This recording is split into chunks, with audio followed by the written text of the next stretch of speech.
Hi, everyone, and welcome to this training on first responders and mental illness. This right here is just going to be an introduction to the concept of what first responders are and what kind of mentally ill individuals they will engage with in the community. So first responders can be a wide range of audiences, right? That can be police, it can be firefighters, it can be EMS, it can be child protective services or mental health counselors. That phrase first responder really covers a broad group of people. Okay. And every first responder comes to an emergency circumstance with a different skill set. The thing that all first responders have in common is that no one knows what they're showing up to. You get some general details about what's going on in the circumstance, but you don't know what kind of people you're going to be dealing with. You don't know what their reaction to the emergency circumstance is going to be, and you don't know if they have mental illness or not, which throws a myriad of variables into the way they're going to engage with you as a first responder. Okay, first responders deal with all sorts of people, right? They deal with trauma victims. So even if you have the best mental health, if you are in a circumstance of trauma, we're going to see aberrant behaviors and speech and language and emotions. Children who are going to also behave differently in the face of trauma or emergency or natural disaster. And like I said, then we have the mentally ill, right? Which really throws a myriad of possibilities in the circumstance in terms of the person's response and behavior, perception of the situation, and how they're going to engage with you, the first responder. So it's important to note that many trauma victims have pre-existing mental illness, right? The prevalence of mental illness in the general population is fairly high.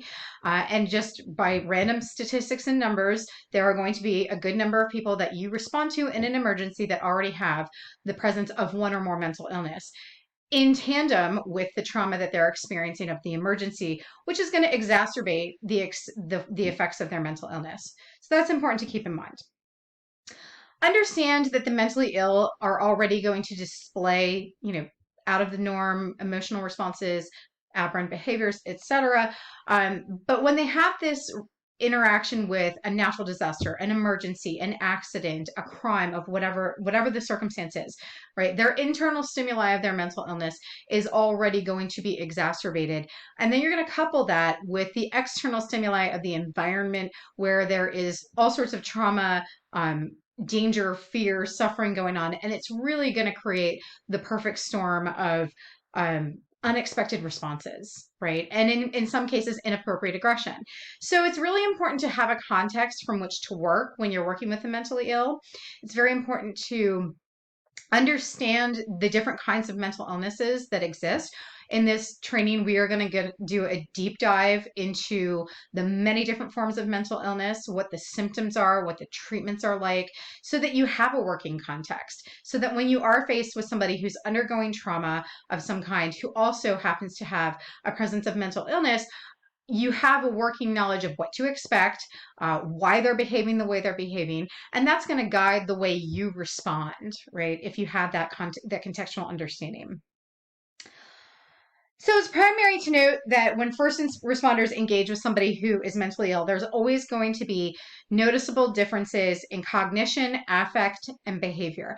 And we're going to throw those terms around a lot, in particular the terms cognition and affect throughout this training. So let's define those. And cognition is going to be the way people think. And there are many mental illnesses that interfere drastically with the way people think. And obviously, if your thoughts and perceptions are interrupted, are abnormal, are out of the norm, it's going to affect the way you present yourself and the way you behave. And that gets us to affect. Affect is defined as the way people feel. Right? How do you feel? And often what we find with the mentally ill is the way they feel doesn't necessarily match the circumstances the way it would for everybody else. Now, obviously in most situations where people are responding to an accident or there's a natural disaster, there's a crime victim or trauma of some kind, of course, everybody's responding in an emotional capacity. However, what you have to understand with the mentally ill is that their cognitions don't necessarily all work the same way as your typical individual person.